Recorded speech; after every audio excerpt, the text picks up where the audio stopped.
नमस्कार दर्शक बंधु मु आपणक प्रिय आर्जी श्याम आज पुणी थे आपण को स्वागत करछि एक सुंदर कहानी नहीं।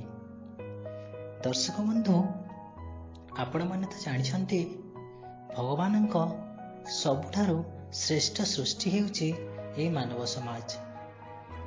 स्वयं भगवान मनीष को केते भल पाती सेथि पई तो मनीष को देइछंती अनेक सुलभ गुण जेमिति स्नेह श्रद्धा भल पाइबा एमती अनेक किछि। किंतु वर्तमान समाज रे मनीष से सबु भल गुण को पासुरे दाई पालटी जाइछि दानव सदृश। मनीष क्रोध अहंकार एमती अनेक गुणर बशवर्ती होई पालटी जाइछि राक्षस।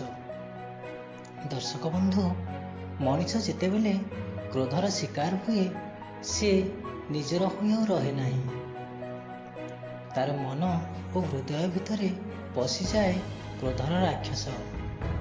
सेथिपाई तो से भल और मंदर विचार करि पारि न थाए एवं संगे संगे नृशंस पलटि जाए एवं जहाँ इच्छा ताहा करे एवं तार परिणाम बहुत खराब मध्य हुए।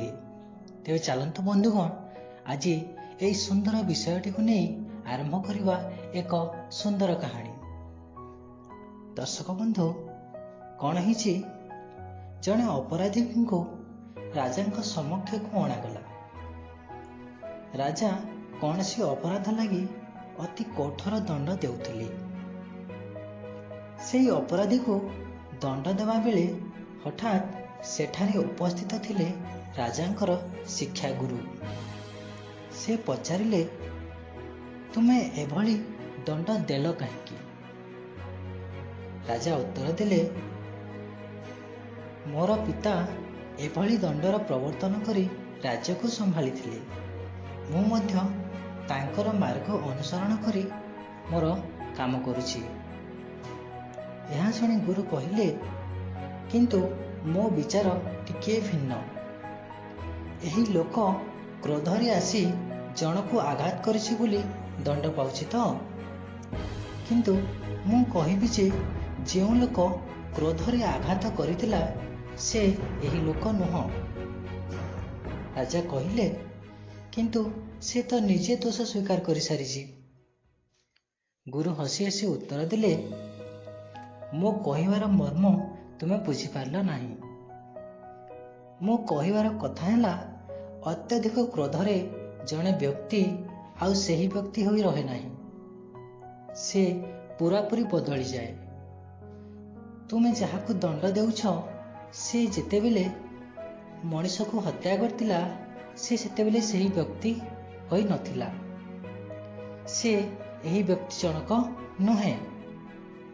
राजा टिके अटकी जाई पचारिले ताइले गुरु पुणी कहिले तांको सेही विषय रे सचेतन कराई दियो केमती मनीष क्रोध ईर्षा हिंसा आदि द्वारा क्षणिकरे बदली जाए।